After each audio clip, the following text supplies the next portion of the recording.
imaginación. La Sirenita. Sabe que habrá problemas.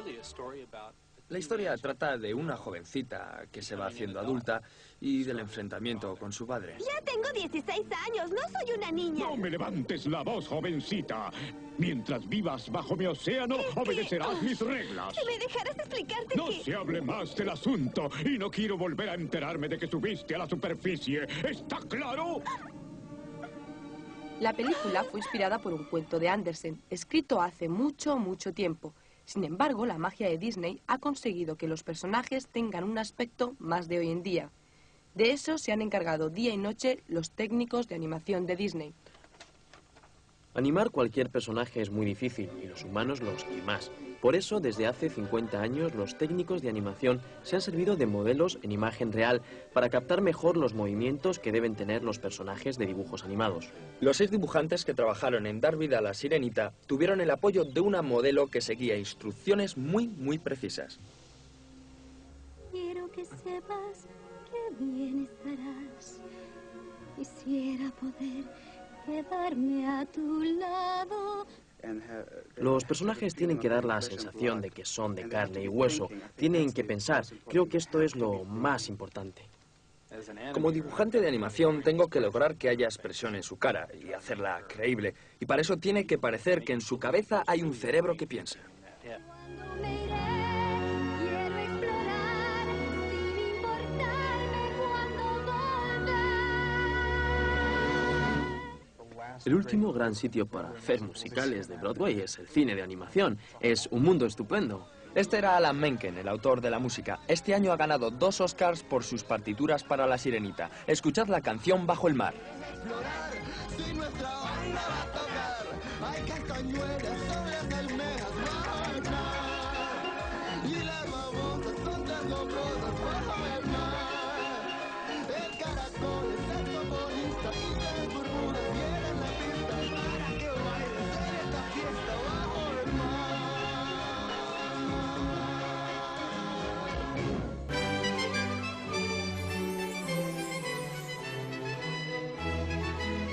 In January of 1985, we had the first of what was called a gong show. This was a concept that Michael Eisner brought over to Disney from Paramount. It was an opportunity for all of us to get together and to sort of open the doors up and hear everything and anything. Everyone was supposed to come up with 5 new ideas for animated features.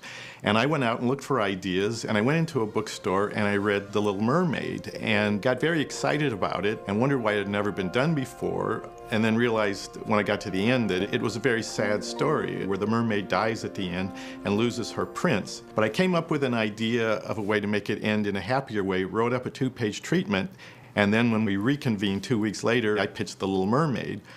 It actually got gonged. It was gonged because they were in development at that point on a sequel to Splash, and they thought it would be too close, so they just said, nah, we're doing the sequel to Splash, forget it. But the next day, I got a call from Jeffrey Katzenberg, who said he had read the treatment and actually thought it had potential and it was put in development. It was outstanding, and it was better in the writing than it was in the telling. The question was, what do you do with it next? In the world in which I come from, go hire a great screenwriter. So I guess he was checking out other writers. People were sending in drafts and everything, and Ron Clements finally came to him and said, I think we can do a good job on this. John Musker and I, we had worked together quite a bit. We were both writers as well as storymen, so it seemed natural to ask him if he would want to collaborate on a script. Ron and John really fought passionately for an opportunity to write it, and it, you know, as animators and as animation directors, it never occurred to me that they were screenwriters. The idea of doing a fairy tale appealed to me because it was certainly part of the Disney tradition, but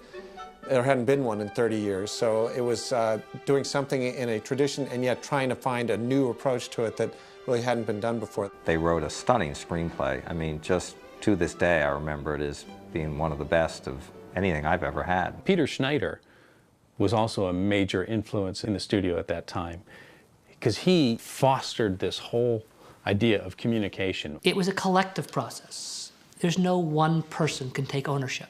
That's what's so beautiful about animation. It's everybody.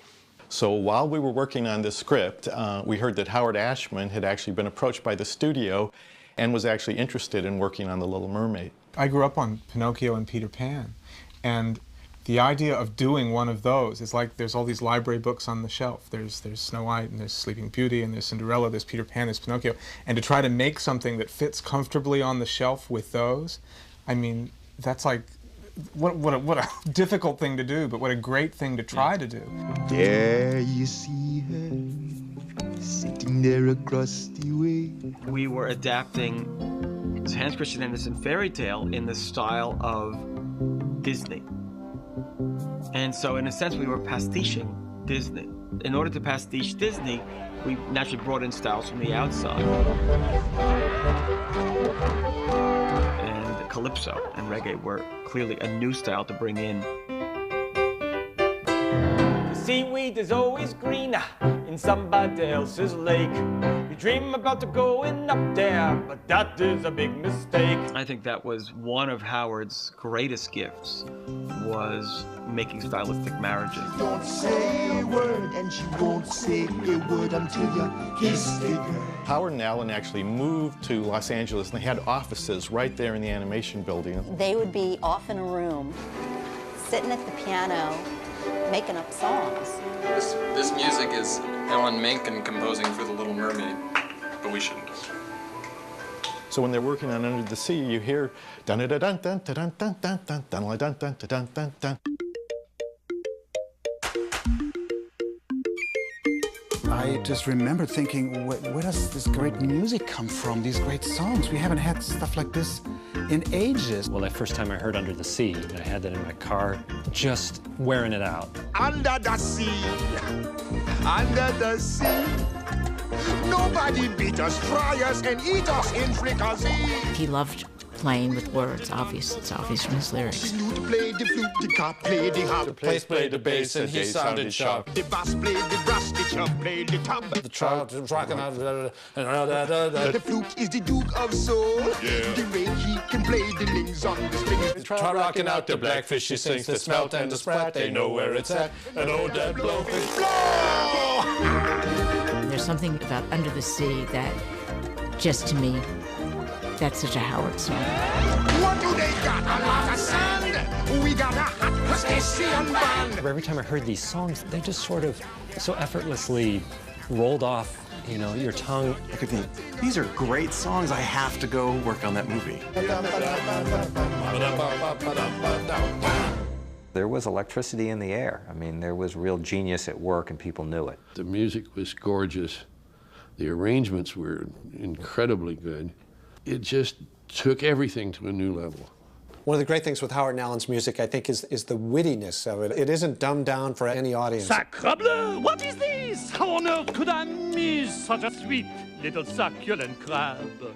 I think we wanted to make songs that would tell the story, songs that would really move the story forward, really push the plot along and keep things driving ahead. They approached it like a Broadway musical. It is something totally different. The characters actually run out of words, can't express themselves anymore, and it has to come out in song. You get to a certain point where the crab has to convince the mermaid not to go up above the water and change her life, so he has to sing Under the Sea. And she has to sing Part of Your World because she wants to go up to dry land so badly. When she's saying to Flounder, you know, I've got all these treasures around, I've got this and I've got this, and I say, look at this stuff. I mean, it just comes right out of the dialogue that she has. And then she just begins this monologue that happens to be put to music. I want to be where the people are. I want to see them dancing, walking around on those, what do you call them? Oh, feet. The choices that you make in doing an animated picture aren't necessarily about trying to do something new. It wasn't so much okay, we're going to do a new heroine. I approached her with the idea that she was a real teenager with genuine teenage angst about, you know, I'm still a little girl, but I want to be a big girl. I'm 16 years old. I'm not a child. Don't you take that tone of voice with me, young lady. The choice for red hair was definitely a very conscious, deliberate choice. For me, what I remember was simply the fact that we had just come out with a mermaid picture in Splash, and you had a blonde Daryl Hannah. So right away, it was just like, well, we got to do something different. I remember a major argument over Ariel's hair. People would walk into the room with totally different images in their heads. Jeffrey thought he was going to see Daryl Hannah, maybe. You know, he's like, guys, everybody knows mermaids are blonde, okay? And we're like, do they know that? Do we know that?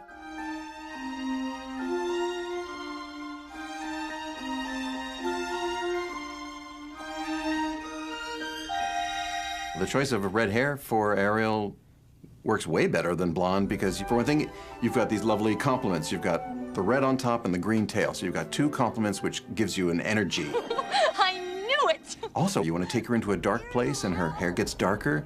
A dark shade of red is really much more easy to accomplish than to take yellow and make a dark yellow. Ugh. All characters go through this where you start out with something that's close and it kind of evolves. But I think Ursula probably, more than any character, went through a huge amount of reiterations before ending up with the final design. In the original development drawings, she was played as a lionfish or a scorpionfish, where she had all these spikes and spines.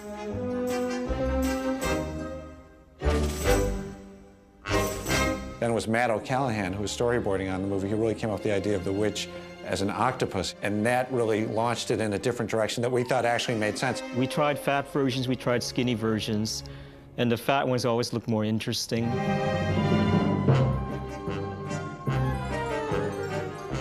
After having written the script, we went into storyboards. We put the film on reels, which is shooting the storyboard drawings and filming them. There was no animation, but we had the dialogue, we had the voices, we had story sketches to illustrate all the story points. It was right around the end of 1987, early 1988, that we showed this assemblage of the whole movie to Jeffrey Katzenberg. Here's our movie, here are the songs plugged in, here's the story, here's the characters. What do you think? And his reaction was, I love the script, I love the songs, I don't love this. Why don't I love this?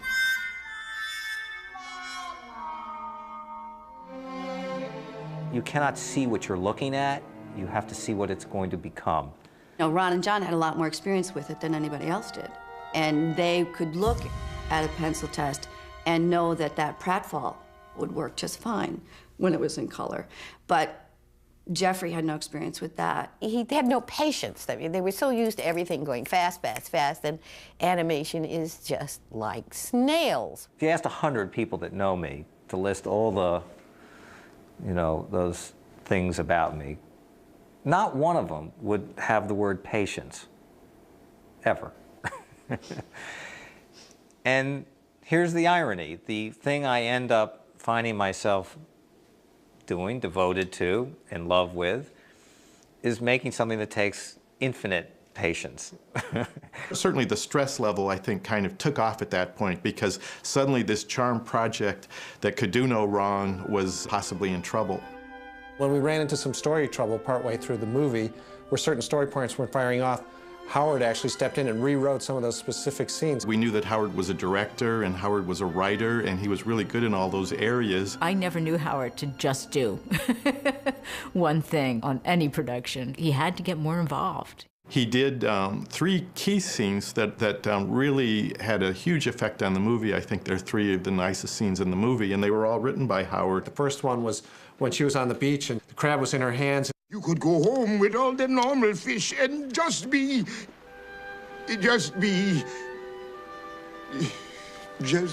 miserable for the rest of your life. And that's the point where we actually see the change in Sebastian. He's changed from like, okay, I thought this was a mistake, but from this point, I'm on your side. All right, all right. I'll try to help you find that prince. Then Howard wrote the nighttime scene where he was really trying to coach her. You gotta bat your eyes like this. You gotta pucker up your lips like this. And then, the most crucial of all, perhaps, he rewrote our last scene with the king watching Ariel where he decides to give her legs. Originally, that scene didn't have dialogue. It was all done visually. I guess we thought, well, we can just put it over with the looks and the expressions. But Howard felt that we shouldn't be afraid of really having the words spoken. Then I guess there's just one problem left. And what's that, Your Majesty? How much I'm going to miss her. That solidified what the movie, in essence, is all about, which is the king realizing that he can't control his daughter and that she has to follow her heart.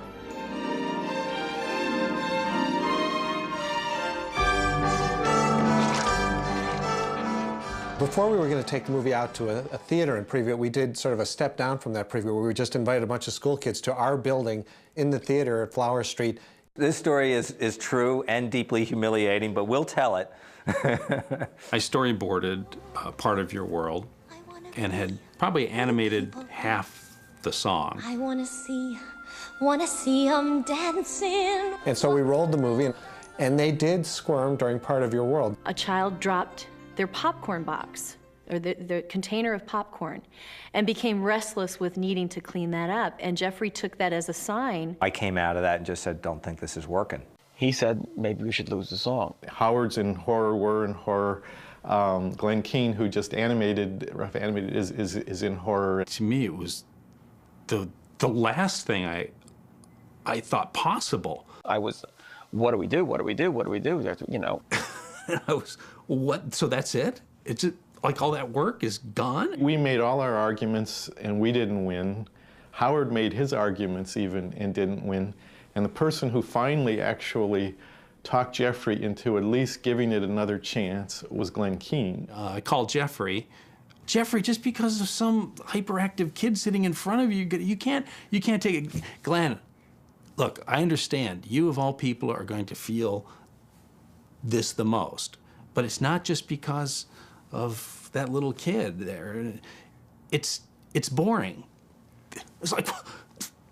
So fortunately, Glenn, through his petitioning Jeffrey Katzenberg, got enough of a reprieve from the governor, a stay of execution, such that we could preview it with the song, and we at least got to animate the song. Up where they walk, up where they run. I think it was probably out of the movie for about a minute or two, and you know, back in, and can't imagine the movie without it, can you? Wandering free, wish I could be part of that world. We had this first preview at the AMC Burbank of the unfinished movie, and the numbers were through the roof. Don't be scared. Talk about a sigh of relief. Kiss the girl. Maureen Donnelly and I visited Jeffrey Katzenberg after one of these little preview screenings that we had. He was incredibly gracious, saying how happy everybody was with the movie, that it was great, but to not be disappointed. He said, you know, it's not going to do as well as Oliver did because that's a boys' movie, and it's the same way in live action. Guys' movies do better than women's movies. It's just the way it is. And I had never even thought of it as being a girls' movie. I just think if it's engaging, I would think it could transcend gender lines, and in fact it did. And I remember actually getting into a discussion with one of the storymen where we talked about, is it possible for a Disney animated movie actually to, say, make $100 million? It opened in November of '89. I forget what the opening weekend was, but it was good. The usual art, you open and then everything's downhill from that first weekend. But Mermaid just stayed. It just kept playing and playing and playing and playing and playing and playing. I don't think I was at all surprised that it did as well as it did. You know, I wish it was today and it was coming out now because it'd make $500 million. That's how good it was. One of my great memories of the movie was the night of the Academy Awards when Little Mermaid won Best Song and Best Score. Howard was very excited to win the Oscar. He loved it. It was fun. It was fun to be acclaimed. And Mermaid was the one that just awakened people. They went, oh, wow, it's back. It was like this whispering, it's back. You hope that what engaged you and moved you and excited you will move other people as well. And when it works at its best, that's what happens. I remember one particular letter from a New Jersey state trooper who said he saw the movie and he was just in tears, and he had a relationship with his daughter that was estranged, and he called his daughter and they made up. I love you, Daddy. Little Mermaid is the foundation on which an entire renaissance was built. It was about the time of Lion King that we started calling it a golden age. And that's a measure of how proud everybody was of their work.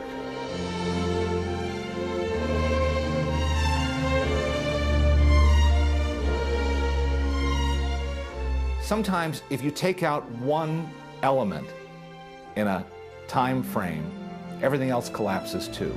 The Black Cauldron served its purpose. There was good work done in Oliver and Company and The Great Mouse Detective. But when Little Mermaid came along, it was the right film at the right time, and it really did turn everything around. I don't know when, I don't know how, but I know something's starting right now. Watch and you'll see. Someday I'll be part of your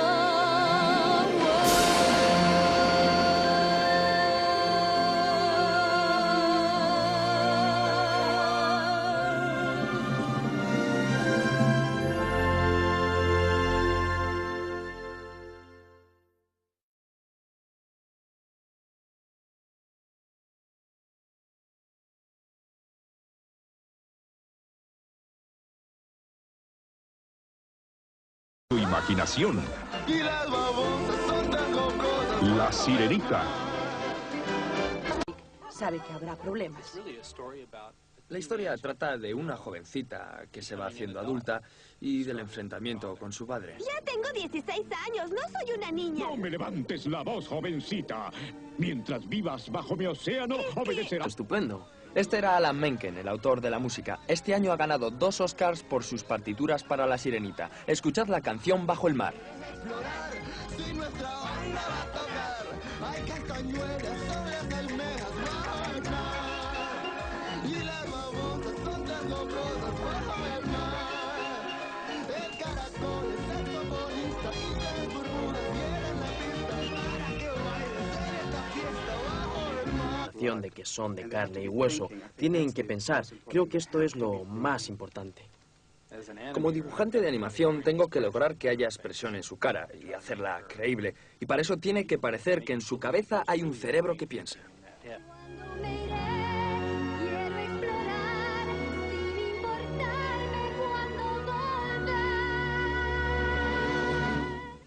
El último gran sitio para hacer musicales de Broadway es el cine de animación. Es un mundo... Mis reglas. Si me dejaras explicarte No se hable más del asunto y no quiero volver a enterarme de que subiste a la superficie. ¿Está claro? La película fue inspirada por un cuento de Andersen, escrito hace mucho, mucho tiempo. Sin embargo, la magia de Disney ha conseguido que los personajes tengan un aspecto más de hoy en día. De eso se han encargado día y noche los técnicos de animación de Disney. Animar cualquier personaje es muy difícil, y los humanos los que más. Por eso, desde hace 50 años, los técnicos de animación se han servido de modelos en imagen real para captar mejor los movimientos que deben tener los personajes de dibujos animados. Los 6 dibujantes que trabajaron en dar vida a La Sirenita tuvieron el apoyo de una modelo que seguía instrucciones muy precisas. Quiero que sepas que bien estarás.